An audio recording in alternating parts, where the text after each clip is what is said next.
China's People's Liberation Army Navy has become the largest navy in the world, surpassing the US Navy in terms of number of ships.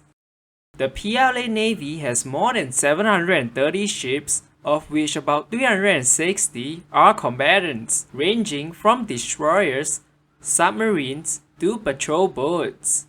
The exact number of ships are not publicly disclosed.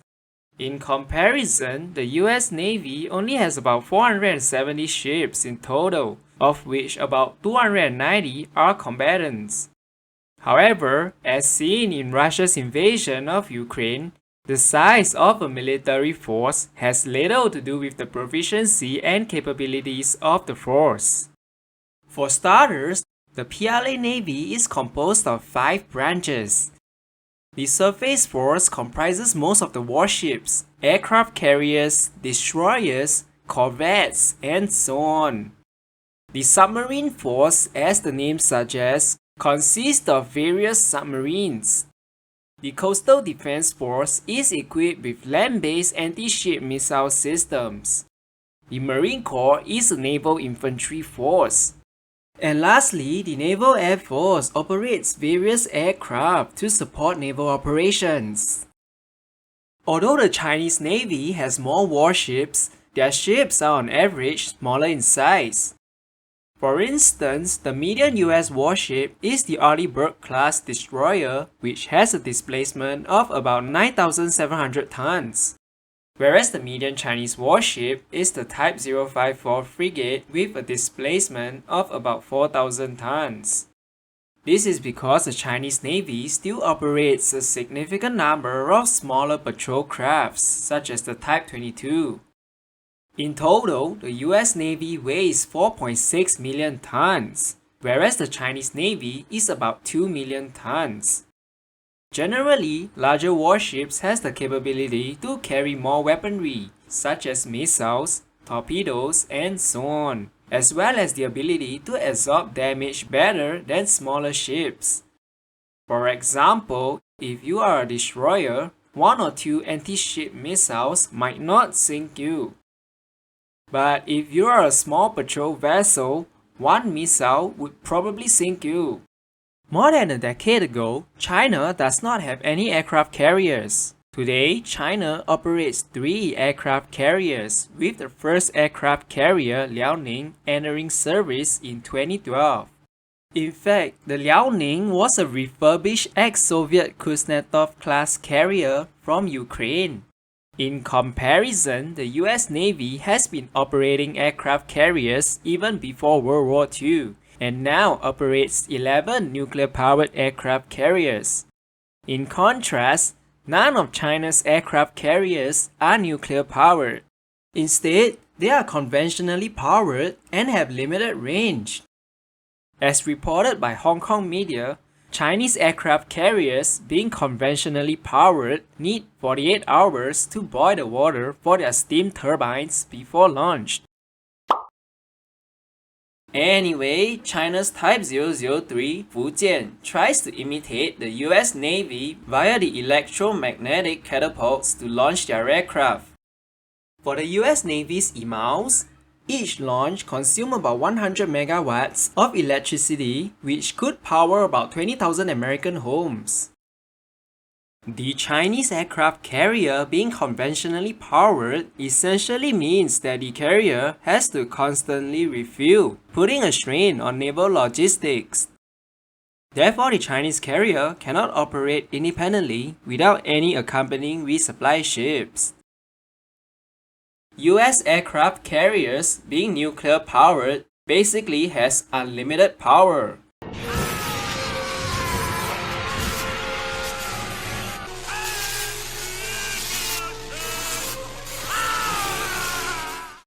The capabilities of China's electromagnetic catapult remains to be seen, as it is still undergoing testing since the Fujian carrier was launched back in June 2022. The American EMALS catapult isn't the only thing China tried to imitate. If you observe US naval flight operations, you'll notice that ship crews wear different color shirts for different roles, similar to the Star Wars clone troopers. The Chinese Navy also decided to follow the US Navy. China's carrier-based fighter deployed on Chinese aircraft carriers are the J-15 Flying Sharks. The J-15 is essentially a Chinese variant of the Russian Su-33. China's J-15s are fourth-generation fighters comparable to the Fa-18 Hornets, but are considered inferior to fifth-generation fighters like the F-35Cs deployed on US carriers. The number of aircraft carried per carrier is also greater for US aircraft carriers. China's Liaoning and Shandong carriers with the ski jump takeoff system means that the J-15s cannot be too heavy for takeoff. Therefore, they can only carry limited fuel and munitions, limiting their combat capabilities. Another limitation of the Liaoning and Shandong carriers is that they cannot launch heavier aircraft, such as the American E-2 airborne early warning aircraft. The radar of an AEW aircraft can see almost 3 times further than the radar of a surface combatant, allowing the detection of enemy aircraft, ships, or incoming missiles at longer ranges. Aerial assets also make detection of enemy surface targets much easier due to the Earth's curvature. Whoops, sorry flat earthers. The Chinese Navy instead rely on land-based airborne early warning assets like the KJ-200 or Z-18J airborne early warning helicopter, which has a much shorter range. Additionally, China's lack of carrier-based transport aircraft like the US Navy's C-2 or V-22 further limits their naval logistical capabilities. According to Japan's MOD, Chinese military exercises around Taiwan during Nancy Pelosi's visit showcased Shandong carrier's ability to launch 210 aircraft sorties over 7 days, which is 30 sorties per day. In another naval exercise, the Shandong carrier doubled the sortie rate to about 60 sorties per day. This sortie rate is still much lower than US aircraft carriers' 120 sorties per day, 160 sorties for the 4th class during training, and up to 270 sorties during wartime. Moreover, such high sortie rates is sustainable for the US Navy up to 30 days. It is difficult to know whether China's 60 sorties per day is sustainable since their naval exercises are usually less than 10 days. Chinese aircraft carriers almost never conduct training or operations at night or under bad weather conditions, unlike the US Navy. So Chinese pilots do not fly as often and under risky conditions like US pilots, which directly affects their skills and proficiency. According to Japan's MOD, Chinese aircraft carriers mostly operate within the range of air bases on mainland China as opposed to US aircraft carriers. In blue water operations, the aircraft can only take off and land back on the carrier, and any mistake would result in the loss of the aircraft at sea. In December 2022, the Liaoning carrier conducted their first ever blue water operation 400 nautical miles from Guam.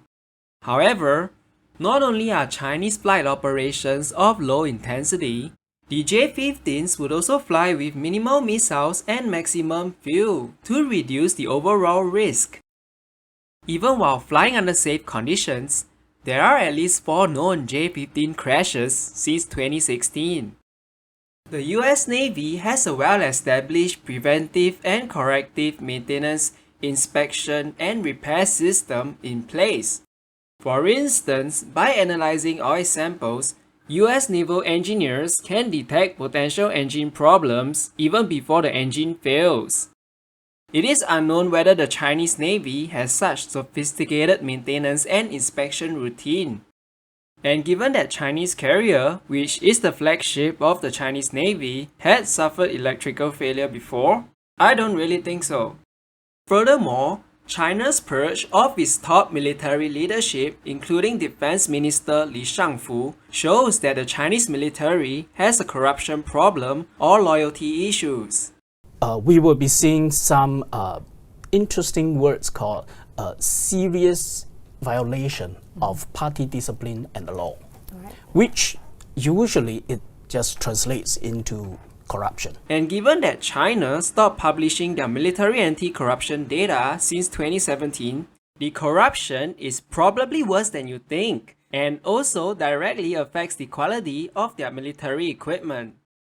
With that being said, the quality of made in China military hardware is rather questionable. In fact, Chinese military vessels such as the Type 52D destroyers and Type 039 submarines are using German engines.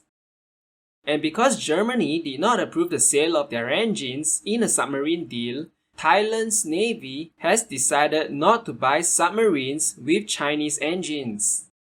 In terms of manpower, the Chinese Navy also faces recruitment challenges and the shortage of pilots, although the same can be said about the US Navy.